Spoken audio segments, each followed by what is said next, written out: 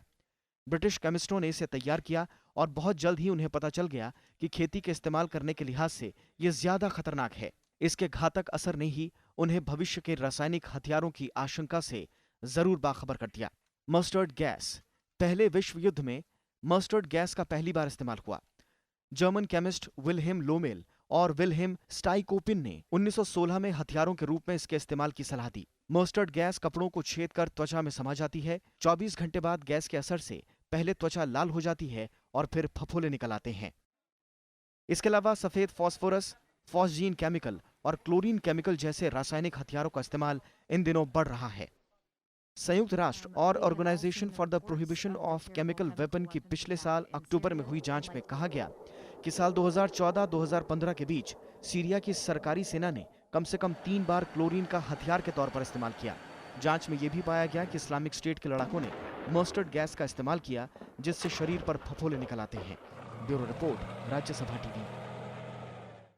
Syria में राजनीतिक उथल-पुथल को शांत करने के लिए दुनिया में कई देशों ने महत्वपूर्ण पहल की और ये तय किया गया कि अलग-अलग पार्टी मिलकर बैठकर मामले का शांतिपूर्ण निपटारा करें। लेकिन ये कदम अब तक सफल साबित होता नहीं दिख रहा है।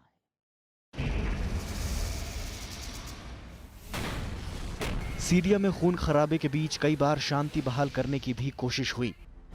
नवंबर 2011 से जनवरी 2012 के बीच अरब लीग ने सबसे पहले सीरिया सरकार और विपक्ष के बीच सुलह कराने की कोशिश की। इसे 19 दिसंबर का अरब लीग प्लान का नाम दिया गया। समझौते के मुताबिक अरब लीग ने अपना मॉनिटरिंग मिशन सीरिया में भेजा, लेकिन जब हिंसा नहीं थमी तो सऊदी अरब ने 28 जनवरी को अपना मिशन खत्म करने का ऐलान कर दिया।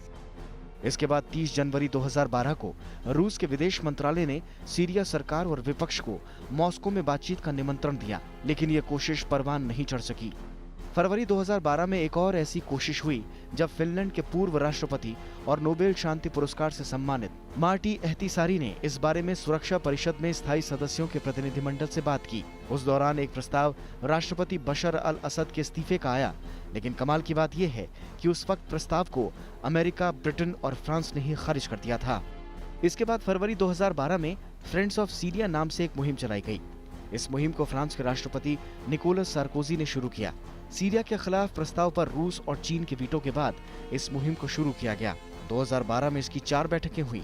इन देशों के समूह में कुछ पश्चिमी देशों के अलावा फारस की खाड़ी और मध्य पूर्व के देश शामिल थे, लेकिन रूस और चीन ने इस समूह पर सिर्फ एक पक्ष की तरफदारी करने का आरोप लगाया और ये मुहिम रंग नहीं ला पाई। फरवरी 2012 में ही सीरिया में जारी संकट पर संयुक्त राष्ट्र के पूर्व महासचिव कोफी अन्नान संयुक्त राष्ट्र और अरब देशों की लीग के संयुक्त विशेष दूत बनाए गए। अन्नान ने जल्द ही सीरिया में जारी संकट के समाधान के लिए एक समझौता तैयार किया। अन्नान के मुताबिक मार्च 2012 में ही सीरिया ने वहां जारी हिंसक संघर्ष को खत्म करने की उनकी योजना स्वीकार कर ली। अप्रैल में तो युद्ध विराम लागू होने की घोषणा भी कर दी गई, लेकिन हिंसा नहीं थमी और 6 महीनों तक सीरिया में शांति स्थापना की पुरजोर कोशिश करने के बाद उन्होंने अगस्त 2012 में इस्तीफा दे दिया। इसके बाद अल्जीरिया के पूर्व विदेश मंत्री लख्दर ब्राहिमी को सीरिया में शांति दूत बनाया गया। ब्राहिमी ने ईद के मौके पर सीरिया में दोनों पक्षों से हिंसा छोड़ने की अपील की। उनकी अपील पर दोनों पक्षों ने सहमति भी जताई, लेकिन जल्द ही एक दूसरे पर हमले भी शुरू कर दिए। जनवरी 2014 में शांति दूत लख्दर ब्राहिमी की पहल पर जेनेवा में सीरियाई सरकार और विपक्ष को एक साथ लाने की एक और अहम कोशिश हुई। इसे जेनेवा 2 के नाम से जाना जाता है। दरअसल ये 2012 में जेनेवा में हुई एक्शन ग्रुप ऑफ कॉन्फ्रेंस की ही आगे की कड़ी थी। इसे जेनेवा 2 का नाम दिया गया। भारत भी पहली बार इसमें बतौर वार्ताकार शामिल हुआ। 22 जनवरी से 31 जनवरी 2014 तक चली ये बैठक बिना किसी समझौते के खत्म हो गई।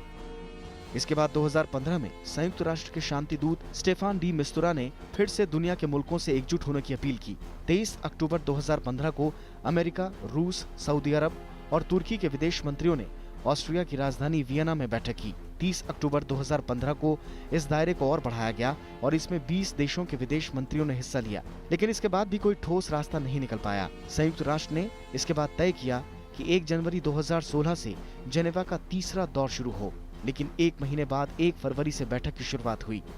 2 दिन बाद यानी 3 फरवरी को ही ये बैठक फिर से बेनतीजा साबित हुई। इसके बाद अलग अलग गुटों के बीच बयानबाजी का सिलसिला जारी है।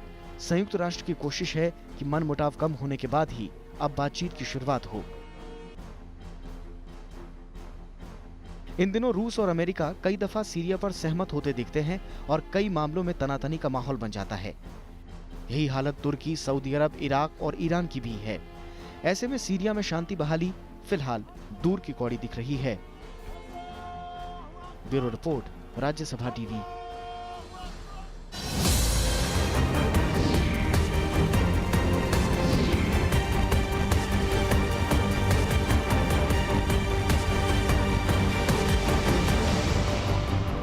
तो ये था आज का विशेष। नमस्कार।